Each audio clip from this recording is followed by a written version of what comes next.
اونٹ ہے، صحابی رسول ہیں، لیکن اللہ رب العزت نے ایسا نہیں ہے کہ ہمیں اشرف المخلوقات بنایا ہے تو ہم اس دنیا میں آئے ہیں۔ صحابی رسول ہیں، ان کے پاس ایک اونٹ ہے، اسی کے ذریعے اپنا کام و کاج چلاتے ہیں، محنت و مزدوری کرتے ہیں، محنت و مشقت کرتے ہیں، ساتھ میں متقی، نماز پرہیزگار بھی ہیں، متقی بھی ہیں، بڑا اچھا کھانا کھلاتے ہیں، کھلانے کے بعد اپنے اس اونٹ سے کام لیتے ہیں، لیکن رات کو جب اپنے گھر پر آتے ہیں، گھر پہ آنے کے بعد اتفاق یہ ہو جاتا ہے کہ کبھی کبھی وہ نماز عشاء کو چھوڑ دیتے ہیں، یہ سمجھ کر نماز عشاء نہیں پڑھتے کہ تھوڑی دیر آرام کر لیا جائے، آرام کرنے کے بعد ہم نماز عشاء کو پڑھ لیں گے۔ اس وجہ سے نیند آ جاتی ہے، آنے کے بعد سو جاتے ہیں۔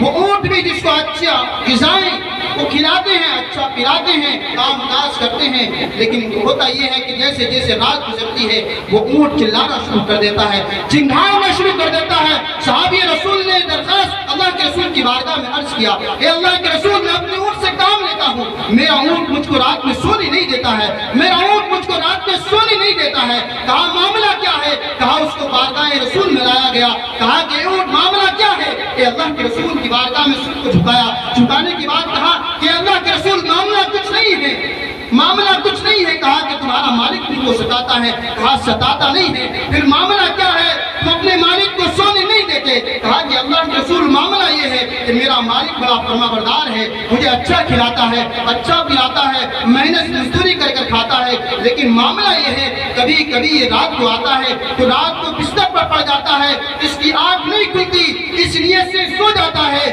اس نیت سے سو جاتا ہے۔ میں سوچتا ہوں، اس وجہ سے میں اس کو جگاتا ہوں، چنگھاڑتا ہوں کہ کاش میری آواز سن کر یہ اٹھ جائے، اٹھنے کے بعد خدا کی بارگاہ میں سجدہ ریز ہو جائے۔ کہا کہ معاملہ کیا ہے؟ میں اس وجہ سے چنگھاڑتا ہوں کہ اللہ کے رسول میری آواز سن کر اٹھ جائے اور یہ خوف خدا سے لرز جائے تاکہ خدا کی بارگاہ میں سجدہ ریز ہو جائے۔ معاملہ کیا ہے؟ کہا اس وجہ سے کئی میدان محشر میں یہ نہ ہو جائے، اے اللہ کے رسول، اللہ رب العزت یہ نہ پوچھ لے، اے اونٹ بتا جس کا تو کام و کاج کرتا تھا، کیا جس کا تو کام و کاج کرتا تھا ایسا نہ ہو جائے کہ اس کی وجہ سے مجھ کو بھی جہنم میں ڈال دیا جائے، اس کی وجہ سے مجھ کو بھی جہنم میں نہ ڈال دیا جائے۔ اس وجہ میں خوف خدا سے لرزتا ہوں، چنگھاڑتا ہوں کہ میرا مالک تو بڑا اچھا ہے، نیند آ جاتی ہے، ایسا نہ ہو کہ اس کی وجہ سے مجھ کو بھی جہنم میں نہ ڈال دیا جائے۔ ایک اونٹ ہے، جانور ہے جو خوف خدا سے لرزتا ہے، لیکن آج ہماری زندگیوں کے حالات ہیں، ہماری زندگی دیکھو، ہم زندگیوں کو پلٹ کر دیکھیں، ہماری زندگیاں کس انداز میں گزر رہی ہیں۔ جس مقصد کے لیے اللہ رب العزت نے یہ بھیجا ہے، وَمَا خَلَقْتُ الْجِنَّ وَالْإِنسَ إِلَّا لِيَعْبُدُونَ، کسی سے یہ نہیں کہا کہ آپ کھانا مت کھاؤ نماز پڑھو، کسی سے یہ نہیں کہا کہ آپ سو مت نماز پڑھو، کسی سے یہ نہیں کہا کہ آپ دوسرے کو مت ستاؤ زکوٰۃ دو، بلکہ یہ کہا گیا جو حقوق ہیں اللہ رب العزت کے ان کو ادا کرو، جو پڑوسیوں کے حقوق ہیں اس کو بھی ادا کرو، پھر دیکھو تمہاری زندگیوں میں کس قدر سدھار پیدا ہو جائے۔ ہم بعض مقامات پر اللہ رب العزت کے حق تو ادا کر دیتے ہیں، لیکن بہت سے لوگ ایسے بھی ہیں کہ حق تو ادا کرتے ہیں لیکن حقوق العباد بندوں کا حق ادا نہیں کرتے۔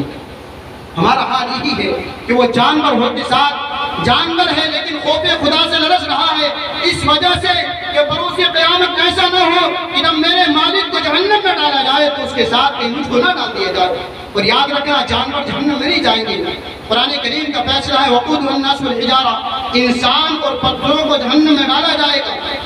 انسان اور پتھروں کو جب پتھر نے سنا کہ اللہ رب العزت جہنم کو پتھروں سے بھرے گا تو پتھر اتنا رویا اتنا رویا۔ صحابہ کرام نے عرض کیا معاملہ کیا ہے؟ کہا کہ جب سے یہ آیت کریمہ نازل ہوئی ہے میں اس وجہ سے رو رہا ہوں کہ اللہ رب العزت مجھ کو جہنم میں نہ ڈالے۔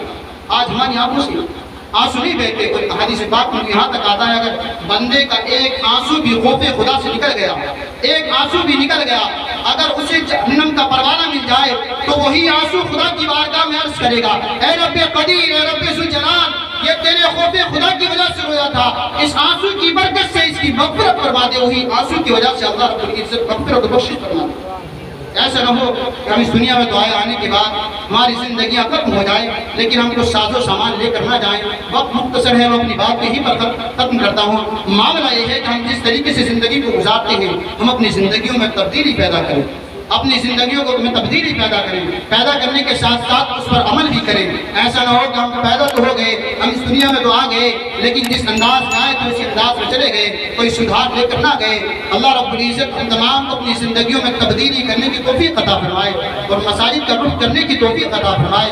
وآخر دعوانا الحمدللہ رب العالمین۔ کلمہ طیبہ کا رد کر لیا جائے، لا الہ الا اللہ محمد رسول اللہ۔